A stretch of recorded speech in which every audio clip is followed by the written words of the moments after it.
Good morning, world. This is a wake-up call with Josh and Val. This is episode 4 of our 5-video series with AJ Calomay.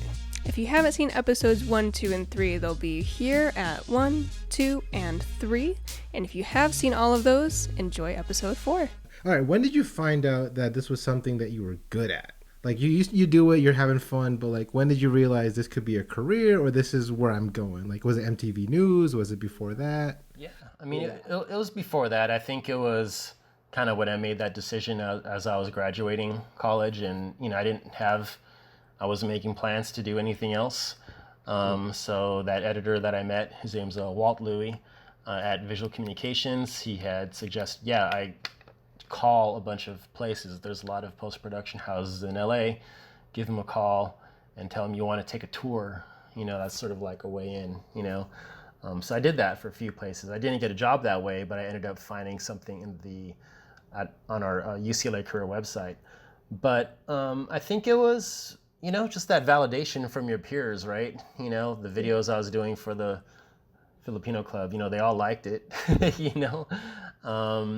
and they enjoyed. I enjoyed the process. I found a good groove. That I felt like that was sort of a role that I was playing in this community, to sort of take in all the experiences and share it in a fun, enjoyable way. So I like that feeling a lot. Yeah, so I'd say like towards the end of my college career. When you told your family that you were wanting to become more serious about going into editing as a career, were they supportive of it, or how long did it take before they became supportive? Yeah, when I decided to get into film as a career, I mean, I don't think they were overly ecstatic about it. They were like, yes, we've been waiting for this day. They never said that. It was more like sort of, they were supportive, but they weren't, it was sort of like, hey, let's wait and see if you can do this.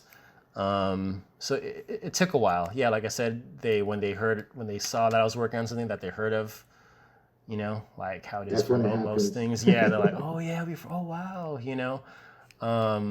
This is real. Yeah, and that was like my 5th year going into it. But that was also me still trying to find my footing. That was my first time as an editor, whereas before it was like, PA, or back then it was like a vault assistant. You work in a tape vault.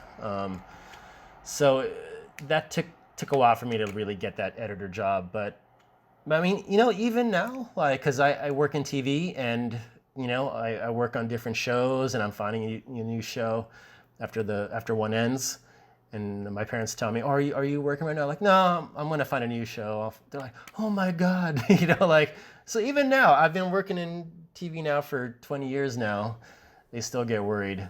So throughout this entire journey of getting your foot in the door with editing, and then finally now kind of, having someone that's your go-to work with, what would you say has been your biggest setback, or was there ever a point where you felt like quitting?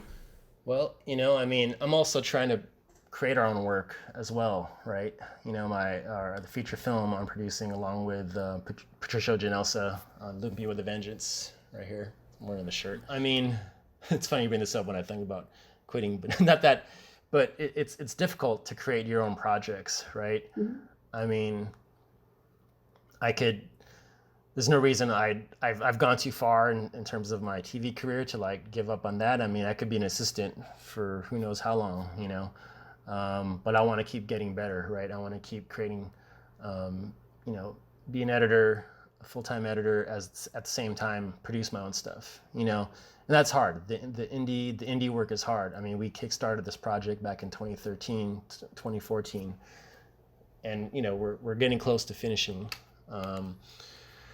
But yeah, I mean, there's definitely times when it's really difficult. When you put out a story there that, you really believe in, and, you wish the studio would come in and like, hey, here's like $1 million, go make it, and it doesn't happen that way, So yeah, there's times I want to like, just, let me just kind of be a cog in the wheel here and just work and see what happens. How do you keep going? Is it because you have a strong network, like the whole team is there, like pulling each other up, or what do you do when you do feel that? Yeah, absolutely. Well, that's you have your people, right, who take care of you. It's my wife who takes care of me and encourages me, my family, close friends, and folks that have supported us throughout the beginning of the film. So and also with the full time work, it's folks who enjoy the shows that I've been on. They're like, oh, that's so cool, you worked on this show, and I'm like, yeah, you know what, that is kind of cool.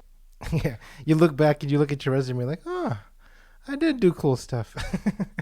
Please like the video, subscribe, turn on the bell for notifications if you are subscribed, and please follow us on the socials. Facebook, Instagram, Twitter, and please follow Beating the Odds Foundation on Facebook and check their website at www.beatingtheodds.org. All the links are going to be in the description box below. Yep. Bye-bye.